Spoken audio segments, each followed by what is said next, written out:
Hello and welcome everyone to KIIT Buzz present GUPSHUP Season 2.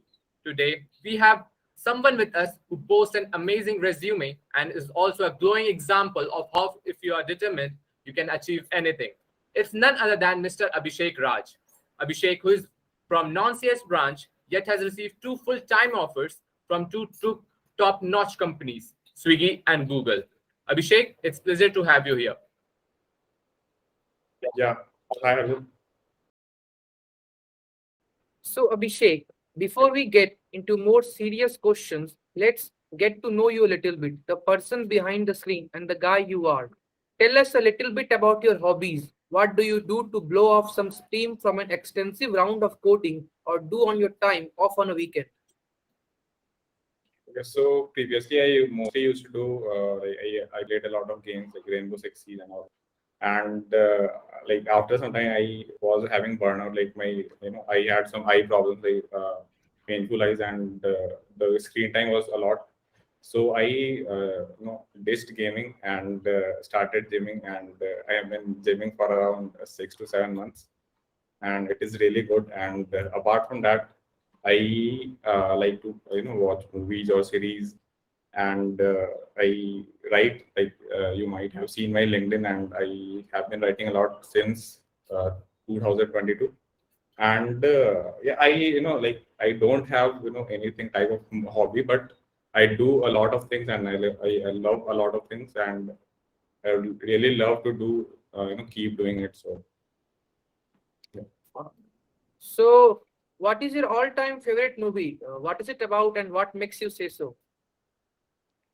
I don't have something of all-time favorite movie because I have seen a lot of movies, and I am more kind of a series type of guy. I mostly watch series. But if you say hobbies, I mean favorite movies, then I have favorite in every genre. Then I can list some. In suppose in science fiction, I like Interstellar and Passenger. And in comedy, I like the Hangover trilogy. And there are a lot of movies, and uh, like in this video, like video will be full of movies if I count them. So Cool. So, yeah.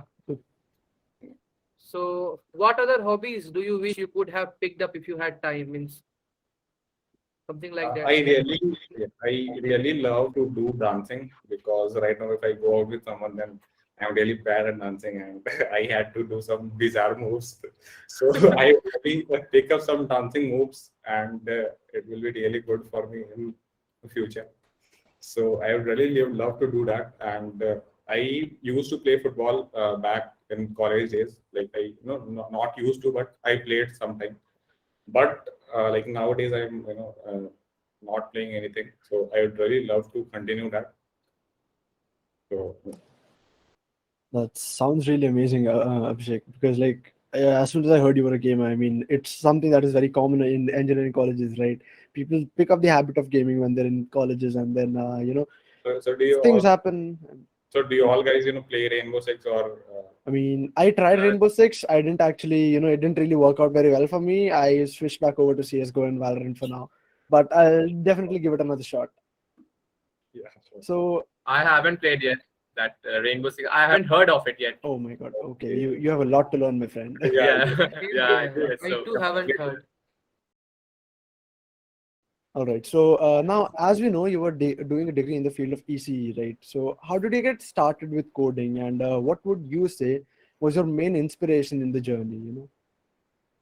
Okay, so I was in when I thought of starting coding, I was in my second semester, and we had C lab only in second. Like in EC, there is no C theory. Like at that time, I don't know right now. So we had C lab, and I was barely passing that lab. So I was lying on my bed in my hostel, and I thought of thinking about my future, like what I will do. So, and I was at that time I was very active on Quora. So I was scrolling through it, and I saw a blog post from, I think, Aman Goyal. He is very famous on LinkedIn, and I saw his blog that he has written that if you know coding, then you will definitely get a job. And I read some of his blogs too, and it really impacted me a lot.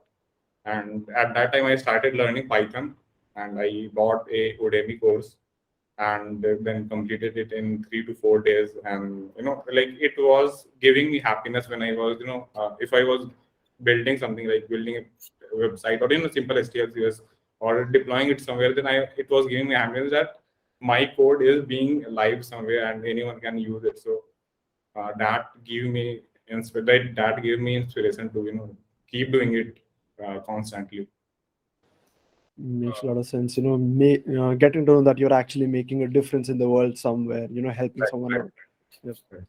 So, since you said you actually started in your second semester after you were, performing really badly in the C lab, what would be your recommendation for someone who is just starting out their coding journey? Which coding language should someone start with? And most importantly, how should one manage their time if they are from a different field altogether?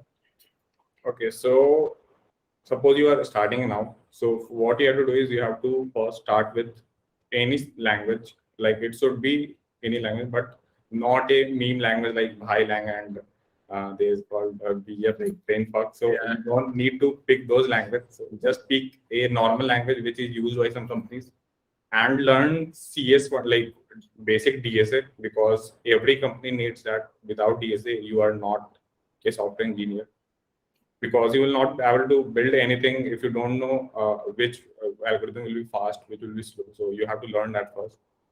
Then you have to do is what you have to do. You have to build projects.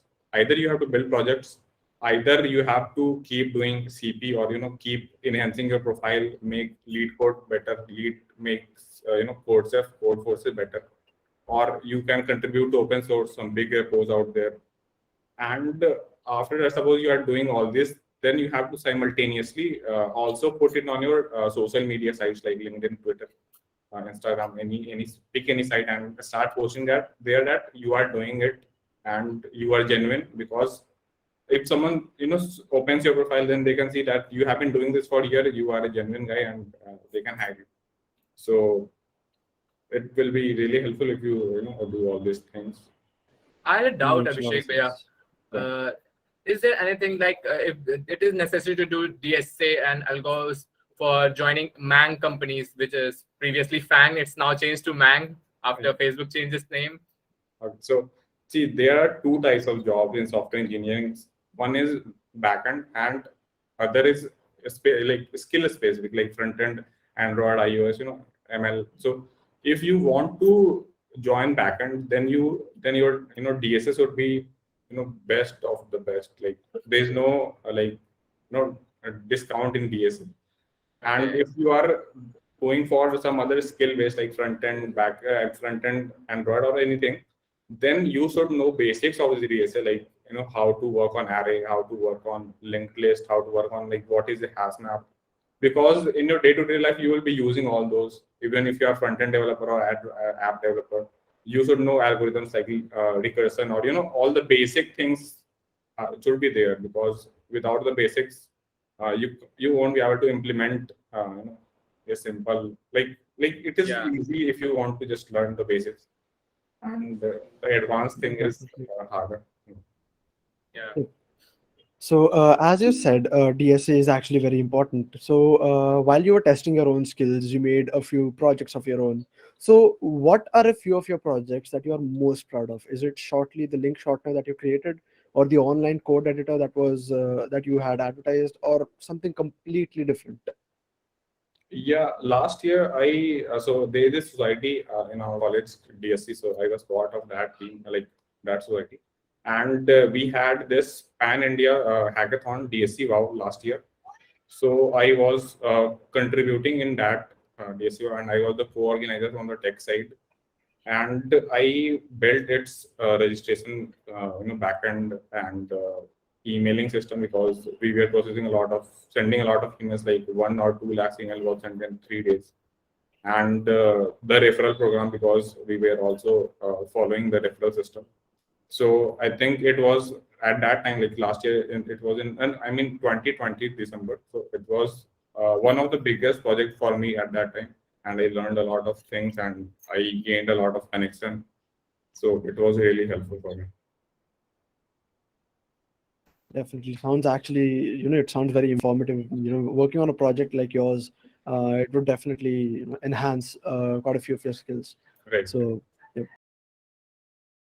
So about internships, I wanted to ask about some internship. In our research, we found that you did a number of internships, which makes us wonder, is there any certain procedure or train of thought that we have to follow while joining our internship? While I'm in my first year, what should I do for joining the internship in my first year or beginning of the second year?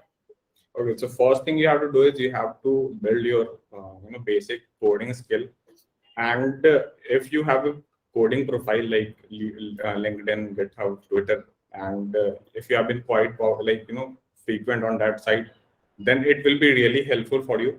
And what you have to do is you have to go to sites like LinkedIn Jobs, Stack Overflow Jobs, and there are product and jobs. There are a lot of sites like these, so you have to go there and apply. And it is not necessary that you will get selected in the first application. You will apply, you will fail, then you have to question ask the recruiter or the interviewer why they rejected you. It will be asking why is very important, because you will learn why you failed, and you have to work on that thing. Again apply, again suppose you are it is like a loop, and you will applying. If I tell you my how many interview I felt, then it will not fill in a sheet of paper. So it is all about learning why you fail, and you have to keep doing it. So Yeah, it is a lifelong process. very true, very true. So one of my favorite question, I would say, during our research, we also noticed that you first did an SDE internship at Swiggy before bagging the job for the same. How did you convert that internship opportunity into a full-time job offer? And more importantly, what you made to choose was you chose Swiggy over the global tech giant Google. How?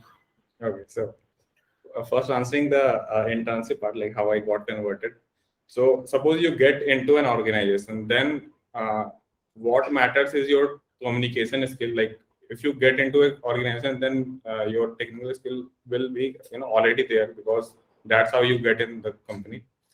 And now you have to work on your communication skill, because you have to communicate with your team and communicate with your manager, because the manager will be referring you for the full-time offer.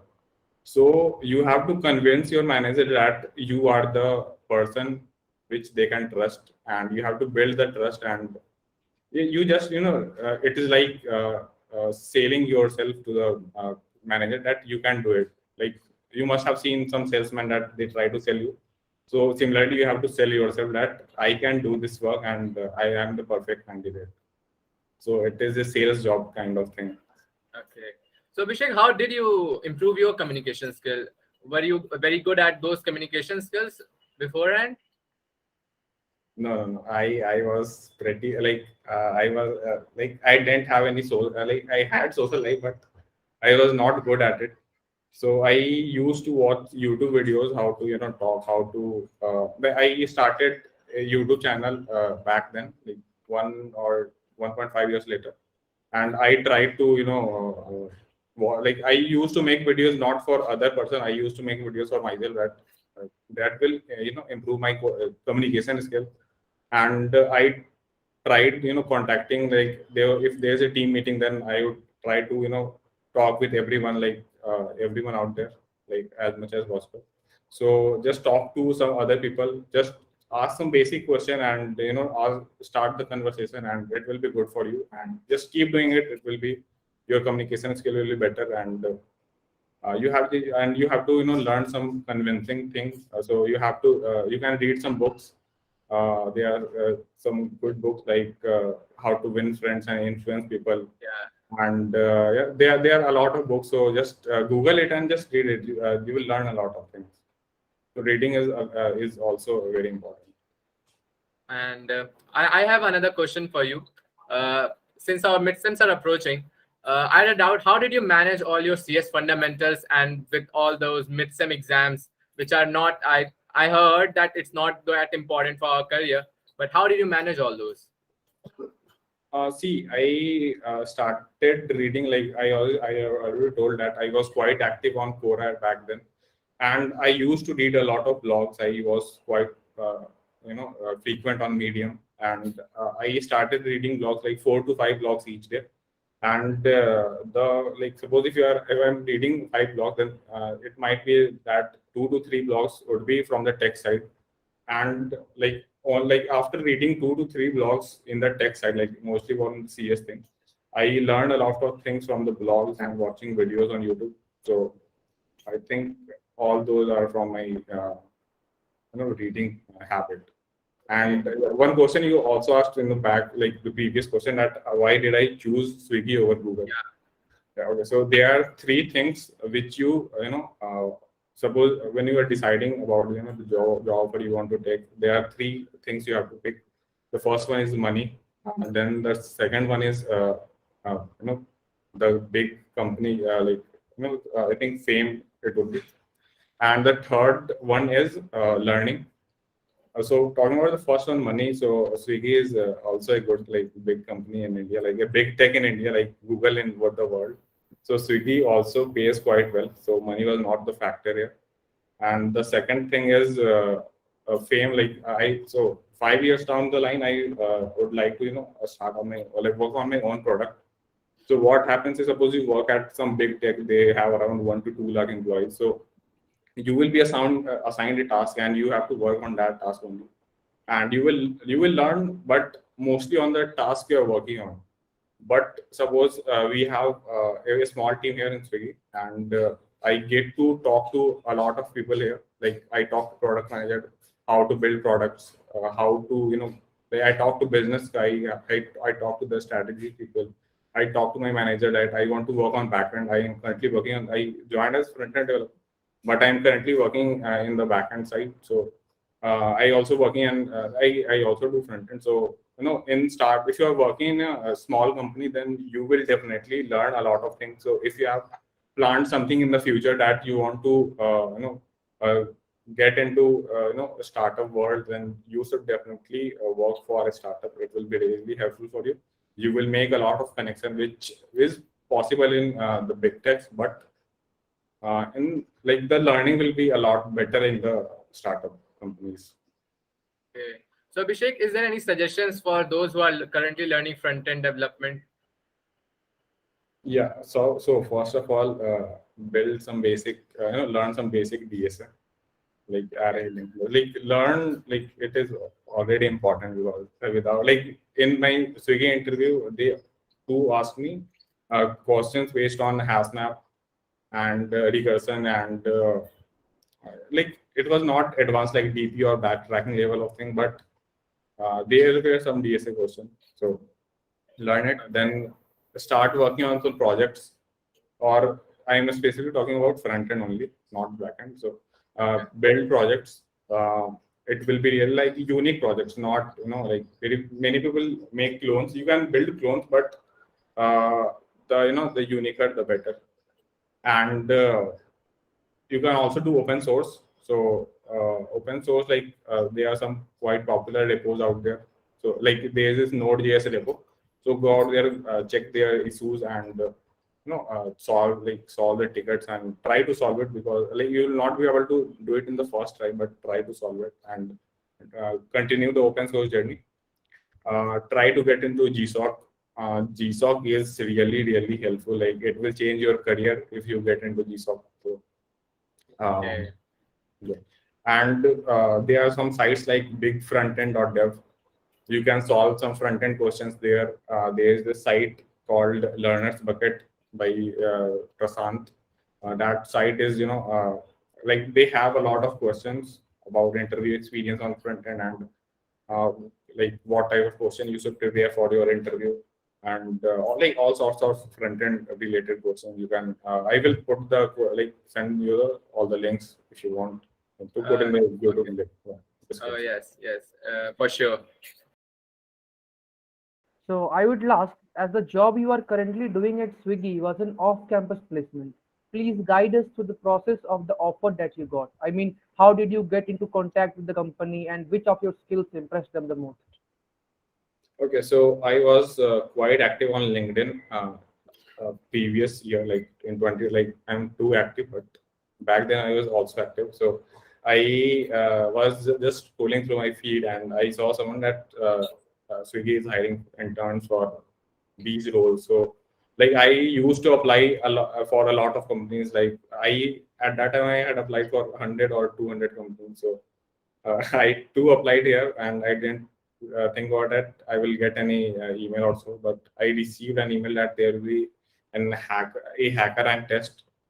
So I gave the test and it was quite good. And after that, I received a call from the HR that there will be 2 rounds of interview from my one of my senior, which is currently my senior too, and the second interview was from the hiring manager. And like in the first one, it was mostly out of the front end and a little bit of DSL. And in the second one, they too asked me about like it was similar kind of interview as the first one. And yeah, then they gave me the offer. So amazing. So now, even though you got an off-campus placement, did you bag a few other offers during the on-campus placement drive? If yes, which ones, and what led you still strive to go for an off-campus placement? Yeah, I in my fourth year, when my fourth year started, like the third year end, I joined High Radius as an intern, and I was working there, and I got a full time offer from High Radius too in July, I think. And I also received an internship offer from InMobi. Uh, and but at that time I had an offer from Swiggy, so I didn't join. So yeah, these two were the offer other than Swiggy and Google. So, how did it take you for you to bag a placement opportunity? What would be your advice to people who are not seeing success in placements on campus in the initial stages? Okay, so see, getting a full time offer or placement is not a like like one like grocery delivery thing that you click on a button and you will get a job in 10 minutes. You have to have some patience. You should have some patience, and you have to build the skill. And building the skill will take some time. It is not a 2 month or 3 month or 6 month thing. You have to consistently do coding, like try to do it every day. And after doing every day, if you do for 1 or 2 years, it will be really good. And in the between, keep trying to keep applying for internships, jobs, like whatever you want to do. Keep applying on portals like job portals like LinkedIn Jobs. And if you fail, ask the question, because if you don't ask, you will not learn why you failed, because and you will not it will be a waste. It will be wasted if you apply and you don't ask why you failed. So learn from the mistakes, like what you did in the previous interview, why your resume is not being shortlisted. Send it to someone who is working in that field and get it reviewed, and fix it. What are those mistakes? And then keep applying, keep trying, keep failing, keep learning, and you will be all good. So yes, so one more thing I would like to add, since I'm in first years, my exams are approaching, and many first years think that is CGPA important? If yes, how much important is it, and what role does it play in one's career? So if you could throw some of your lights on the importance of CGPA, or it be ignored to some extent? Yeah, no, I think CGPA can't be ignored, because I will tell you a story. When I interviewed for Google, my when the they told me that you will get the result today, but they put it on hold. I was in the waiting list due to my CGPA, because it is quite low. And after the waiting list was like they after like 10 to 15 days, they told me that okay, like someone might have rejected the offer, so it was offered to me. And so I will tell CGPAs, like if you don't have good CGPA, you might miss some opportunity even after getting selected in the interview. So try to have good CGPA, like, because some companies still see, like if you are applying for FANG, then they will definitely see your CGPA. And like most of the startups don't see it, but it's not like don't work on your CGPA. Oh, yeah, Amazing. Yeah, thank you. that makes a ton of sense for us. So now, as we come to the end of this interview, what would be your advice to your juniors who have just started, or are yet to start on their coding journeys? Are there any particular experiences that you would like to share apart from the CGPA story you just told us? Okay, so if you're starting right now, so I would say if you're in first year, try out everything possible in your first year and mid of second year, and try to find out in which thing you are good. If you are good in DSF, pursue that. If you are good in CP, do that. If you are good in any specific skills, front end, Android, ML, anything, then pursue that. So you just need to find out what thing you are good at. If you are good at marketing and anything other than tech, then pursue that. Like, it is not that there are jobs only in tech. There are jobs in every field. So you just need to find out which field you would like to work in, and you just have to be the top 1% in that field, and it will be a major success. Like, it will be successful. Like, you will be you will get success definitely if you just find out what you like and what you would like to do in future. So just find out in your first and second year, and improve it in your third and fourth year. And by doing projects or anything like internship jobs, just do it in your third and fourth year, and you will be good. Amazing. Thank you for lending us some of your time. It was lovely talking to you, and we believe our viewers and ourselves have gained valuable knowledge, and this would surely be a huge part of our guiding path for our future goals. Again, thanks a lot, Abhishek, and all the best for your future endeavors. Thanks, Abhishek. Welcome, everyone.